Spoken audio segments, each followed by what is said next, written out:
Pit Stop CBN, com Ricardo Barbosa. Ei, Ricardo, bom dia para você. Bom dia, minha amiga. Bom dia, Fernanda. Bom dia, nossos ouvintes. Olha, eu sei qual é a sua preferência, mas essa dúvida tem sido recorrente, viu? Ainda mais agora, nessa época de fim de ano, né? Que as pessoas pensam em trocar, inclusive, de carro, né? Híbrido ou elétrico? Boa pergunta, Fernanda. Vou deixar para o final, hein? Mas antes que eu quero contar uma historinha para os nossos ouvintes, dizer que a evolução tecnológica está fazendo toda essa mudança, né? Mudança muito rápida na indústria automotiva. E os híbridos e os carros 100% elétricos estão acompanhando essa evolução. Essa evolução, trazendo aqui um pouco de história, ela começou lá atrás com o Proálcool, em 1975. Você não é nem nascida ainda, Fernanda. E esse programa Claro foi que criado... Claro que não. Eu não é nem nascido ainda. Em 75. Presente de Papai Noel. Esse programa foi criado para aproveitar o que excedia da cana-de-açúcar, né? Então, com isso, nós tínhamos muita dependência do petróleo. O petróleo, ele era muito importado naquela ocasião, então começou para começar a colocar um pouco de álcool na gasolina, né? E essa evolução tecnológica, com o passar dos anos, desenvolveu o veículo flex, capaz de usar gasolina e etanol em diferentes proporções. E o veículo flex acabou trazendo para nós motoristas um motor bem melhor, mais tecnológico e dando a condição de nós, consumidores, escolhermos qual combustível que nós vamos usar. E com isso o mundo está correndo atrás desse tempo perdido, o mundo está desenvolvendo novas matrizes energéticas e os motores híbridos e elétricos fazem parte desse programa. E aí, nesse papo, eu quero trazer um pouquinho o que aconteceu, o que está acontecendo com a China. A China investiu muito nos carros elétricos para superar todas essas vantagens competitivas em relação aos veículos convencionais, principalmente, Fernanda, na Europa e na América do Norte, e reduzir a poluição das grandes cidades, porque nós sabemos que lá a poluição é muito grande. E eles combinaram, olha só, gente, eles combinaram custo baixo, inovação, design avançado, e as montadoras chinesas alcançaram essa liderança em custo, isso foi o principal, e conseguiu se destacar com novas tecnologias. Realmente, os chineses estão se destacando no mercado mundial. Ninguém consegue segurar os chineses com essas tecnologias. Estão chegando novos carros, como eu falei, estão chegando lá atrás, a gente já falou em outros programas, estão chegando novas marcas com outros tipos de carro também, com design bem arrojado, né? Falando um pouquinho sobre o carro híbrido para os nossos ouvintes, Fernando, que não conhecem um pouquinho, tem dúvidas sobre o carro híbrido, rapidamente dizer o seguinte: os veículos híbridos, eles combinam motor a combustão e um ou mais motores elétricos, recuperando e armazenando em baterias, né? Essa energia que é desperdiçada, por exemplo, no sistema de frenagem. Então, você ouvinte que tem um carro híbrido, toda vez que você freia o seu carro, essa energia, né, ela não é desperdiçada, ela é acumulada lá nas baterias. A recarga da bateria do carro híbrido, ela é gerada, as pessoas perguntam, poxa, mas eu tenho que carregar na tomada? Não.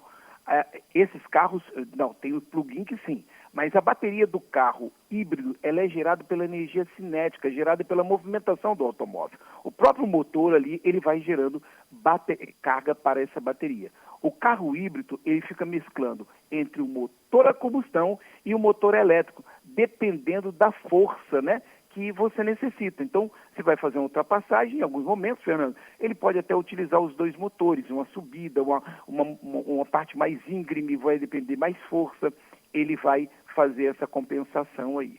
Mas para esse papo ficar legal, eu quero trazer também o que está acontecendo nos Estados Unidos e na Europa. Uma curiosidade: o carro híbrido pode ter um futuro limitado. Já está sendo divulgado em uma grande revista lá na Califórnia e outros estados, 16 estados americanos, que eles vão permitir apenas, olha só pessoal, 20% das vendas do híbrido até 2035. E a União Europeia planeja proibir a venda de todos os carros a gasolina, incluindo os híbridos, até 2035. Eu, particularmente, tá, Fernando, acho que nesses 10 anos vai ter muita coisa nova. De 25 para 35, muitas tecnologias irão surgir, o carro elétrico vai estar bem mais barato, as baterias, ao meu ver, elas vão ser menores, com mais autonomia, e a bateria vai deixar de ser um problema. E nós teremos várias estações de reabastecimento. Isso é que nos causa um problema de sair daqui, como eu disse, ir até Búzios, sair daqui e até a Bahia aqui, aquela praia que a gente gosta aqui pertinho. Então, isso fica muito complicado. E agora posso responder a pergunta que você me fez no início, ok, Fernanda? Ok, eu já sei a Então, resposta. qual é a melhor opção? Híbrido ou elétrico? Então, se você deseja e é uma pessoa que viaja muito e se vai se deslocar muito para algumas cidades, vamos falar de cidades próximas, nós estamos aqui em Vitória, vou muito a Cachoeiro, eu vou muito um pouco mais à frente, eu vou a Linhares. Então, você tem um carro elétrico, você precisa pensar um pouquinho mais, porque às vezes você vai ter um problema da autonomia. Mas se você não viaja muito e precisa de um carro assim, não quer ter problema, então você tem que comprar um híbrido, né, para você poder ter mais autonomia. A sua autonomia vai ser maior. Se seu carro acabar a bateria, o motor a combustão ele vai entrar, ele vai agir entre bateria, ele vai fazer esse gerenciamento. Então, o carro híbrido, para quem quer viajar mais, quer sair do estado, ele vai funcionar bem, tá certo? Agora, se você fica só no uso da cidade, só no uso urbano, eu tenho carro de aplicativo, eu quero economizar, ok. Então, um carro 100% elétrico, ele vai lhe atender. Lembrando que você tem que ter a sua estação, não pode esquecer de chegar em casa e ir lá plugar o seu carro, para que no dia seguinte você possa ter a sua carga basicamente cheia e você ter tranquilidade para rodar, tá? Então é o que eu sempre falo, Fernando, muita coisa vai surgir, novas tecnologias vão surgir e esse cenário pode mudar. Então nós temos que acompanhar essa evolução. Tem uma pergunta aqui do Manolo, se o híbrido ele necessita de dupla manutenção. Deixa eu pedir até a ajuda da Patrícia aqui, que ela pode nos explicar melhor. Carro híbrido pode gerar dupla manutenção, é isso, Paty? Exatamente isso, porque você tem 2 combustíveis diferentes, né? Ele quer saber se pode dar problema. O carro híbrido, você tem o motor, que você vai fazer a revisão normal desse motor, troca de óleo, troca de filtros e tudo mais, e ainda você tem um motor elétrico. Esses motores elétricos, os carros híbridos, você tem que acompanhar um tempo maior na concessionária. Não pode deixar passar essas revisões de garantia, não pode deixar passar esse período, você tem que acompanhar na concessionária, porque se der algum problema, você está coberto aí da garantia da fábrica. Então, ele vai ter 2 manutenções, sim. A manutenção elétrica, quando necessitar, que é quase nada, e a manutenção do carro a combustão, que é aquela normal. Tem uma outra pergunta agora. Na verdade, é um ouvinte nosso, Patrícia, dizendo que está testando a gasolina Podium, né? Exatamente, Fernanda. É o ouvinte... Peraí, deixa eu pegar o nome dele aqui.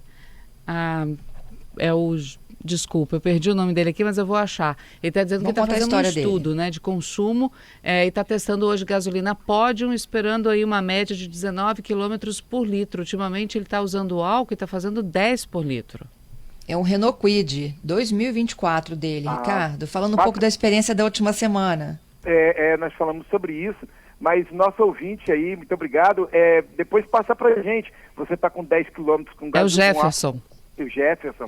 Você está com 10 quilômetros com álcool e você está tentando agora com a gasolina Podium, uma gasolina melhor, que você está esperando 19. Vamos ver. Lembrando que tem que pisar pouco. Viu o sinal aberto, solta lá, coloca tira o pé do coisa, vai usando freio motor, então usar tudo que for necessário para você conseguir realmente 19 quilômetros com o seu Kwid. Vamos aguardar, depois contar pra gente. É isso. Esses são os nossos ouvintes. O Gladson, e o avanço dos eletropostos? Como isso vem ganhando força no Espírito Santo? Gladson, ainda é um problema, tá? Nós não temos essas redes de postos, temos algumas empresas, alguns postos de combustíveis convencionais que estão colocando as suas estações. A gente já vê algumas estações, a gente já vê algumas oficinas colocando, nós temos alguns outros lugares que mexem com pneus, também estão colocando ali para atender a clientela, mas nós não temos tanto ainda para você poder fazer uma viagem mais longa e você sair aí. É claro que, eu tenho aqui uma condição para colocar numa tomada normal. Aí demora 8 horas, 10 horas para carregar. mas aquelas estações mais rápidas que você faz o seu recarregar o seu carro de maneira mais rápida, ainda são poucas estações. O Espírito Santo ainda passa um pouquinho com essa dificuldade aí. Mas vai melhorar, isso não é questão de tempo. Ricardo, muito obrigada. Até a próxima segunda. Até a próxima segunda. Um abraço aí para o Manolo, para o Jefferson e para o Gleidson, nos ajudando a fazer esse programa. Valeu, Fernanda. Valeu, Patrícia. Até semana que vem e um forte abraço.